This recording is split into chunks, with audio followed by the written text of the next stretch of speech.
Boa noite, queridos e queridas alunas da Faculdade FACES, sexto e sétimo período. Por cá, o professor Anderson, de Direito e Sustentabilidade.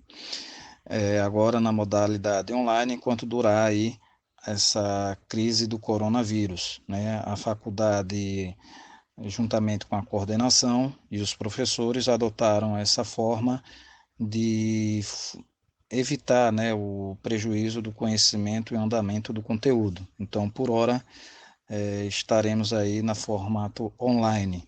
Criamos uma sala, né, o Google Sala, vi que está bastante, muitos alunos, já tem mais de 20 alunos lá linkados, isso é muito importante. E segundo, quero tranquilizá-las aqui que eu estou mandando esse áudio porque não deu tempo de fazer a edição. Né? Eu tive uns problemas técnicos aqui durante a gravação da videoaula, mas ainda hoje, assim que possível, estarei lançando a videoaula lá no grupo, né? Na verdade, o link que eu vou lançar no YouTube, justamente para não pesar o celular de ninguém, para ninguém ficar sem memória com o acúmulo de aulas. Então, lá no Google Sala, na nossa turma online, eu vou lançar o áudio, eu vou lançar o vídeo, o link do vídeo do YouTube, ok? Para cada aula, e lá eu vou lançar também o, o lançarei a atividade do dia, ok? Então vamos lá. Então vou mandando aqui aos poucos o áudio da nossa aula de hoje. Vamos lá. Vamos lá, nossa aula número 1. Lembrando que mais tarde eu vou mandar a videoaula. É porque tive problemas técnicos aqui e não consegui lançar a tempo, né? É, no, Nesse primeiro momento, faremos uma revisão geral para vocês retomarem o raciocínio jurídico do nosso tema Direito de Sustentabilidade. Essa disciplina, ela tem, acredito, uma sensação de déjà vu por alguns, porque muitos dos pressupostos nós já tínhamos discutidos lá em direito ambiental, a começar pelo termo direito sustentável. E de onde vem essa familiaridade? Essa familiaridade vem justamente porque lá em direito ambiental nós nos deparamos com o resultado de anos de discussões sobre o meio ambiente, né? Um meio ambiente ligado à economia, ao aspecto social e o ambiental propriamente dito. Então, como resultado de conferências que aconteceram por vários anos, né, a começar pelo marco inicial, a Conferência de Estocolmo, em 1972, a ECO 92, a Rio+10, o Acordo de Paris e etc., nós tivemos como resultado aí o fomento no Congresso Nacional, na Assembleia Nacional Constituinte, de se colocar pela primeira vez num texto constitucional um capítulo específico sobre meio ambiente. E não por acaso, lá no próprio artigo 225 da Constituição Federal, o legislador constituinte ele colocou que o direito, o meio ambiente é um direito, todos têm o direito ao meio ambiente ecologicamente equilibrado. E aí ele reforça em seguida dizendo, falando em bem de uso comum e é essencial qualidade de vida. E lá no finalzinho do caput, vocês devem lembrar que ele fala da necessidade de proteção e conservação do meio ambiente para as gerações presentes e futuras. Então, aí nós temos implicitamente, como eu falei por diversas vezes em sala de aula, temos aí a noção implícita, né, de direito sustentável, que também é reforçado lá no artigo 170, inciso 6, né, aí diretamente alinhado com o aspecto econômico. Então, como eu falei por diversas vezes, na Constituição Federal de 1988, nós não temos explicitamente o termo direito sustentável, porém, temos a menção implícita por duas vezes nesses artigos aí que eu falei. Além do mais, o legislador nacional ele foi influenciado por todas as conferências internacionais das organizações das Nações Unidas, que geraram inclusive a Lei 6938 de 1981, que é a Política Nacional do Meio Ambiente, além da Política Nacional de Recursos Hídricos, de Resíduos Sólidos, etc. Só que, diferentemente do que nós estudamos lá no direito ambiental, uma visão superficial ou unidimensional do direito sustentável, onde ele era enxergado sobre os três pilares ambiental, social e econômico, aqui na disciplina que leva o nome de Direito de Sustentabilidade, nós devemos avaliar esse tema sob diversas camadas. Tanto é que, numa das primeiras aulas, eu mencionei a corrente filosófica da ecologia profunda, que propôs, sobretudo, essa mudança de paradigma que aconteceu em meados de 1972, né, no finalzinho, entre a década de 60 e 70, finalzinho da década de 60, né, porque no primeiro texto lá de Glaucia Scotto, ela fala justamente isso, né, que na década de 60 a humanidade tinha uma relação com os recursos naturais como se não houvesse amanhã. E nessa relação havia a implícita consciência de infinitude dos recursos naturais, uma consciência equivocada. Então, a partir do despertar, ou seja, e aí nesse momento, até esse momento, né, que teve fomento lá com a Revolução Industrial, é, o homem tinha uma relação antropocêntrica com a natureza, de dominador, de dominante. E aí, a partir do momento dessa consciência da ecologia profunda, passamos a ter uma visão ecocêntrica, onde o homem se vê como parte da natureza. E por se ver como parte da natureza, ao despertar nele, da necessidade de controle, né, de controle do desenvolvimento. Tanto é que um relatório que despertou, que inclusive estimulou a primeira conferência em nível mundial com o tema meio ambiente, foi justamente o relatório Limites do Crescimento. O crescimento, no caso, crescimento alinhado com um desenvolvimento econômico responsável. Então, e aí é esse despertar, essa mudança de paradigma, numa visão antropocêntrica de domínio da natureza para uma visão ecocêntrica, é que chegamos ao protocolo, à Conferência de 1972 de Estocolmo, que não foi fácil, né? Como eu falei em sala de aula, foi uma conferência que teve debates acirrados divididos em dois grupos: o grupo dos desenvolvimentistas, liderados pelo Brasil, e o grupo dos conservacionistas, né? Então foi.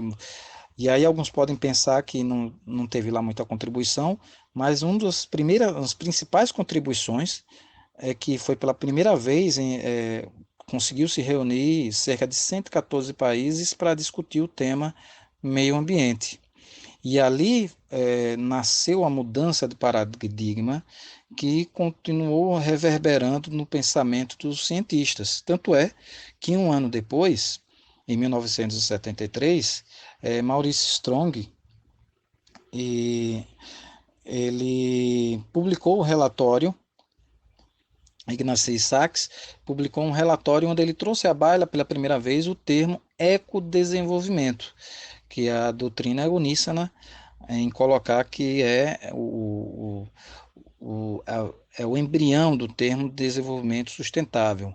Alguns anos depois, com a publicação do terceiro relatório do Clube de Roma, esse termo ecodesenvolvimento ele foi alinhado com a questão da possibilidade de convulsões sociais, caso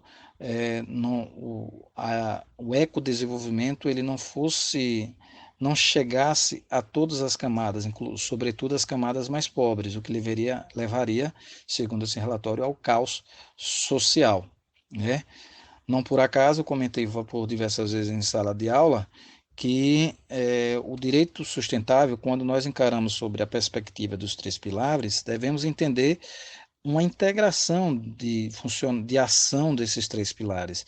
Não se pode fomentar isoladamente a economia, tampouco isoladamente o aspecto social e tampouco apenas o ambiental. É necessário desenvolvimento, mas é possível, né, como diz no relatório no artigo do texto 1 de Fernando Almeida, logo após a primeira conferência empresarial, houve o despertar de que a necessidade de desenvolvimento sustentável, mais do que possível, era estratégico. Tanto é que várias empresas têm fomentado essa política. né? Então, depois desse aperfeiçoamento do conceito de ecodesenvolvimento, foi é, por 8 anos depois da Conferência de Estocolmo, ou seja, em 1980, foi publicado o relatório Estratégia Global para a Conservação. E nesse relatório Estratégia Global para a Conservação é que surge pela primeira vez o termo, que como é bastante popular nos dias de hoje, o termo direito sustentável, né? Mas ele ainda não tinha formatação como nós conhecemos hoje, apenas surgiu esse termo, que já foi aperfeiçoado pouco tempo depois na Conferência de Ottawa, onde, através da Carta de Ottawa, é um documento formal, como eu coloquei para vocês na apostilha, foi apresentados os requisitos para que essa ideia de desenvolvimento sustentável fosse materializada, ou seja, para que essa ideia empírica de desenvolvimento sustentável saísse do mundo das ideias e saísse do mundo das ideias e ganhasse materialidade, né? Esse é o primeiro ponto. Outro ponto, e quais requisitos eram esses fomentados aí na Carta de Ottawa? A Carta de Ottawa, na realidade, ela procurou dar uma metodologia, um passo a passo de que qualquer nação que tivesse interesse de promover, de galgar esse desenvolvimento sustentável pudesse fazer. Então, um primeiro passo que a Carta de Ottawa coloca como requisito é a integração. Lembrem-se, percebam que esse termo integração repete-se por diversas vezes, e aqui temos como primeiro requisito a integração da conservação com o desenvolvimento. Então, é necessário sim conservar a natureza, mas ela não pode acontecer em detrimento do desenvolvimento, né? Outro ponto, e aí está alinhado a terceira o terceiro relatório do Clube de Roma, o segundo requisito seria a satisfação das necessidades básicas humanas, ou seja, dos seres humanos. E aí, com o objetivo primordial de evitar o alerta, né, o que o Clube de Roma tinha alertado em seu terceiro relatório, que era justamente a confusão social. Complementando isso, vem o terceiro requisito, que é a equidade e a justiça social. Então, equidade, a proporcionalidade, né, para se alcançar a consciência proporcional, para se alcançar o desenvolvimento sustentável. Para clarear essa ideia aí, é importante lembrar do que dispõe o artigo 170, inciso 6, onde coloca-se ali a possibilidade de controle proporcional correlacionando aí a sustentabilidade. Logicamente que você não vai exigir um nível de controle de uma pequena empresa em proporções similares a uma macroempresa.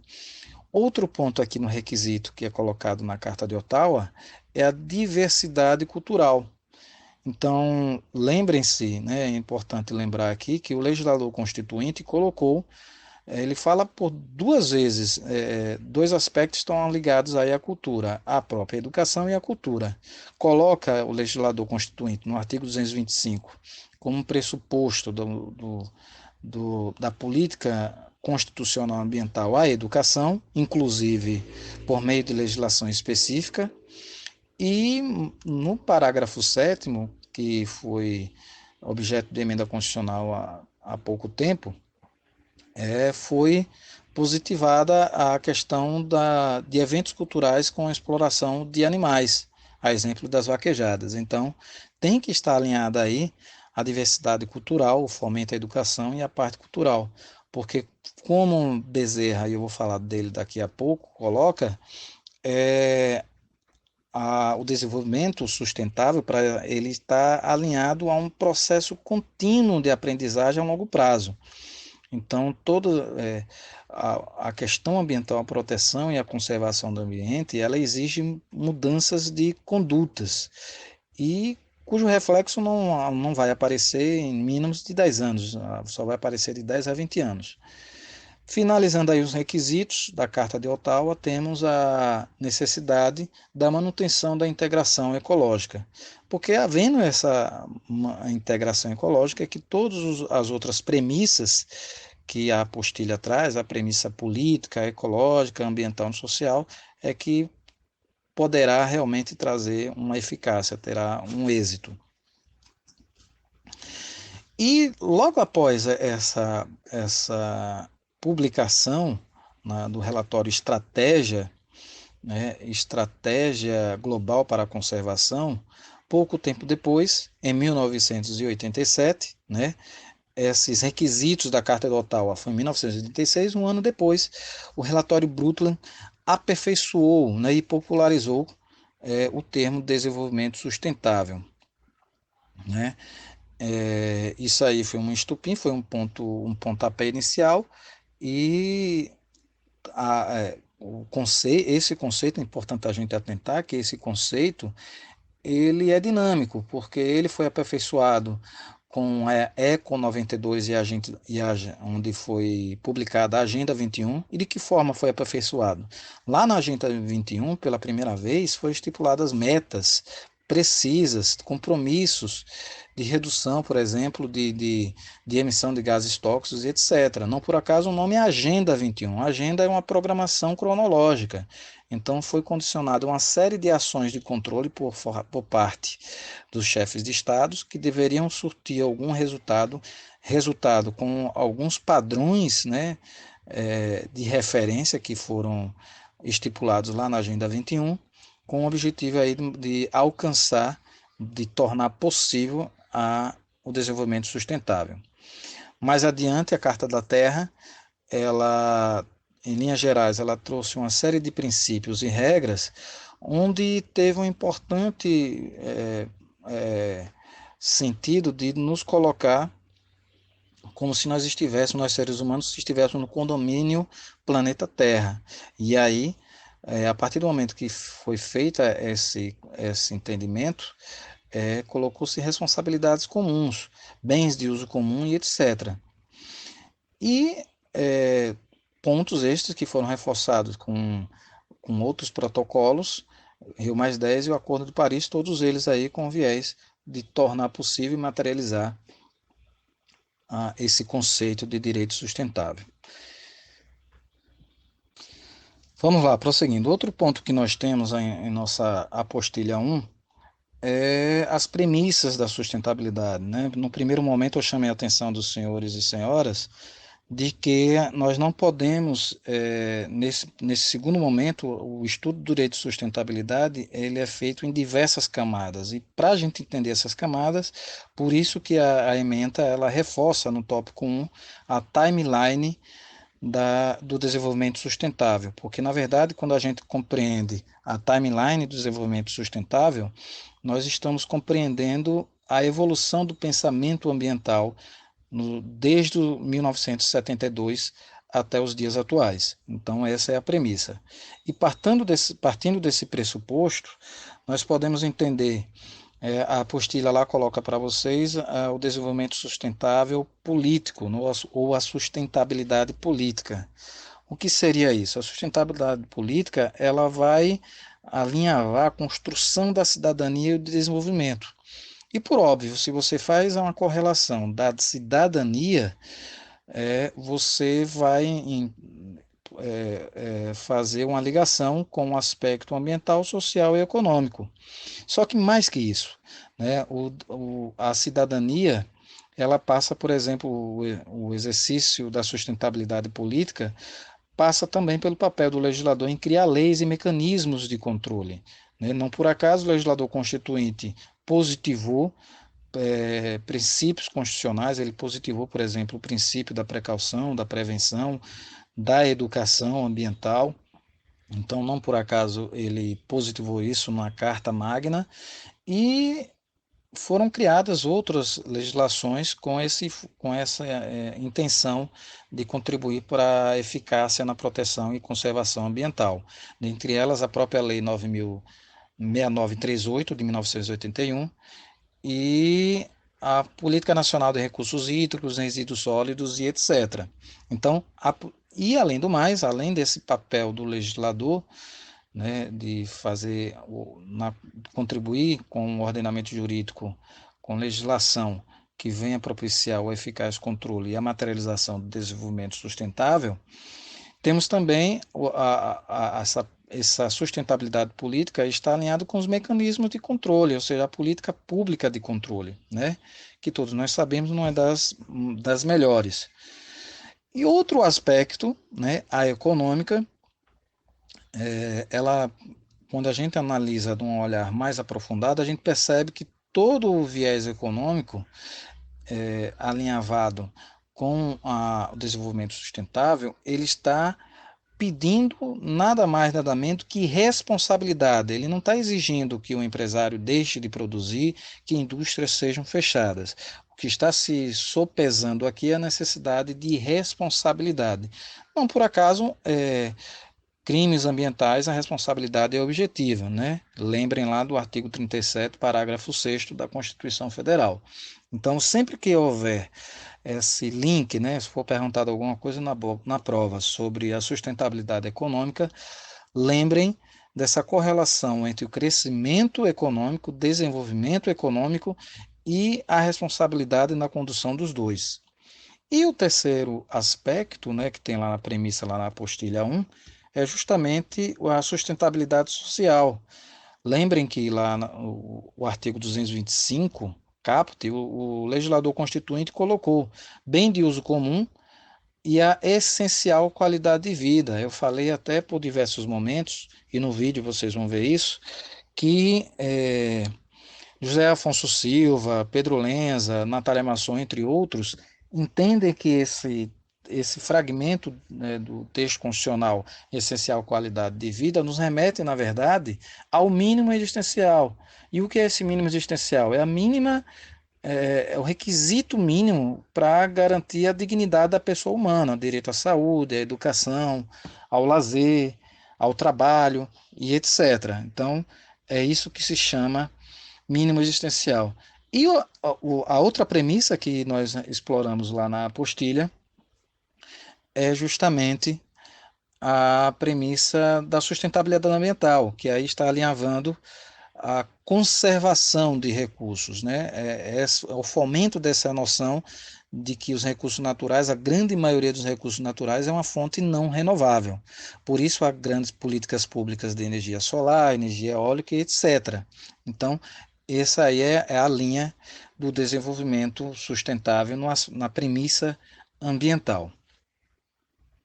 Dando prosseguimento aqui ao nosso estudo, lembrem que a nossa ementa, ela, depois de falar da timeline do desenvolvimento sustentável e todas as premissas, todas as camadas em que ela deve ser encarada, fala-se ao subtópico lá, o tópico 2, do desenvolvimento sustentável na doutrina nacional e internacional. Na doutrina nacional, na legislação tem como eu falei, né, que a Constituição Federal ela menciona de forma implícita em dois momentos, como eu já exauri essa explanação. Mas convém nós lembrarmos que eu coloquei na apostila de vocês, o que, ao meu ver, é o conceito mais completo da doutrina nacional do que seria o desenvolvimento sustentável. Lá na apostila eu coloquei para vocês o conceito de Bezerra e Busistin, né? E ele, já mencionei aqui nessa breve explanação, que Bezerra, ele enxerga o direito sustentável como um processo de aprendizagem a longo prazo. Como falei há minutos antes, o conceito, o direito sustentável, para ele ser viável, para ele ser eficaz, ele depende de mudanças de comportamento. E essas mudanças de comportamento só têm reflexo com 10, 15, com 10, 15 anos, 10, 15, 20 anos. Então não é algo que acontece de uma hora para outra. Esse é o primeiro ponto. O segundo ponto que eu quero destacar com vocês é que ele, além de falar, né, Bezerra e Busistin, a falar que o processo é um processo de aprendizagem a longo prazo, ele alinha essa aprendizagem a longo prazo a políticas públicas. Como eu falei há pouco, aí fazemos um link aí com a sustentabilidade política. Mais do que teorizar, é preciso criar mecanismos, e mecanismo é a parte legislativa, né? O legislador criou diversos mecanismos no ordenamento jurídico, mas não basta ter lei, é preciso também fiscalizar. Então, políticas públicas de fiscalização e também de se evitar, né, a confusão social, né? Então, ao passo que você cria moradias populares, você vai evitar que a população fique em áreas, né, é, áreas de preservação permanente ou áreas de reserva legal, né, que a população utilize e venha essas áreas protegidas como moradia. E isso não se faz de uma hora para outra, né, como bem coloca Bezerra em seu conceito, é, esse processo de aprendizagem, essas políticas públicas devem resultar num plano de desenvolvimento com pluralidade de atores sociais, ou seja, todos têm a sua devida responsabilidade, ninguém está fora desse papel. E todos esses atos, essas metas devem ser realizadas com um objetivo, né, primordial de conciliar a proteção e o desenvolvimento. Não se está falando aqui repito, de se voltar a a época das cavernas, né? Não é isso que está se falando. Deve-se fomentar, não é aqui o desenvolvimento estacionário. O que está se falando é desenvolvimento responsável. Tanto é que Bezerra finaliza o seu conceito, e aí ele é genial nesse aspecto, ao colocar o desenvolvimento sustentável como princípio multidimensional, ok? Prestem muita atenção nisso, e é um aspecto interessante aí de repente, quem sabe, talvez, explorarmos aí em sala de aula. O próximo ponto que é explorado lá na apostila, na ementa, é a doutrina de desenvolvimento sustentável internacional. E aí, como eu falei para vocês, o termo desenvolvimento sustentável, ele não nasceu no relatório Brundtland, ele foi popularizado, ele nasceu do relatório A Estratégia Global para a Conservação do Meio Ambiente. Esse relatório foi publicado em meados de 1986. O relatório Brundtland, ele data de 1987. E o grande mérito do relatório Brundtland é que ele popularizou esse termo desenvolvimento sustentável e evoluiu essa ideia. Sobre que aspecto? Ele colocou que o direito sustentável ele atende e deve atender à necessidade da geração presente e alinhar com as necessidades da geração do futuro. E nesse processo não se pode comprometer a possibilidade das gerações futuras delas atenderem às suas próprias necessidades. Então, se a disposição dos recursos naturais hoje, ano 2020, nos garante uma essencial qualidade de vida, como disse o legislador constituinte, ela não pode, sob hipótese nenhuma, comprometer que a geração do ano 3079, por exemplo, é, possa gozar desse mesmo conforto que nós temos nos dias de hoje, ok? Para isso que deve ser fomentado a energia limpa, mas além de ser fomentada a energia limpa, deve ser fomentada a democratização dessa energia limpa. De nada vale você propiciar a energia carros elétricos apenas para pessoas ricas, se as pessoas menos abastadas continuarem a utilizar veículos de combustíveis fósseis. Então a ideia é essa, é promover o desenvolvimento econômico de forma responsável e pensando na qualidade, na essencial qualidade de vida, de forma equinânime na geração presente e a geração futura. Ok? Então é isso que a gente deve lembrar quando for questionado eventualmente alguma coisa na prova sobre a doutrina do desenvolvimento sustentável sobre o aspecto internacional. Por fim, finalizando aqui essa breve revisão geral do que nós vimos até agora, é Interessante nós mencionarmos a ADI número 3540, cujo relator foi o ministro Celso de Mello. Nesse julgado, ele enfatizou que o direito sustentável tem um caráter constitucional, e nós já demonstramos isso, né, exaustivamente, né? Só para reforçar, no artigo 225, caput, e no artigo 170, inciso 6. Só que ele vai mais além, ele coloca que o direito sustentável, sob o aspecto constitucional, ele traz um suporte legitimador de compromissos internacionais. E, e ele está mais do que certo, né? Porque nós falamos no início da nossa explanação de que no início da nossa explanação que a ementa traz como tópico inicial justamente a timeline do desenvolvimento sustentável, para nós entendermos o reflexo que toda essa evolução do pensamento, desde a Conferência de Estocolmo até os dias de hoje, como repercutiu no ordenamento jurídico interno. Então ele coloca, Celso de Mello, essa visão constitucional do direito sustentável com suporte legitimador dos compromissos internacionais. E, sobretudo, ele reforça que sem o comprometimento da economia e da ecologia. E aí, fechando o seu julgado, ele reforça o que o legislador constituinte colocou no caput, lá do artigo 225, ele reforça o termo bem de uso comum, né? Colocando que é responsabilidade de todos a proteção e a conservação da natureza, é de todos, não é difuso, não por acaso é um direito difuso.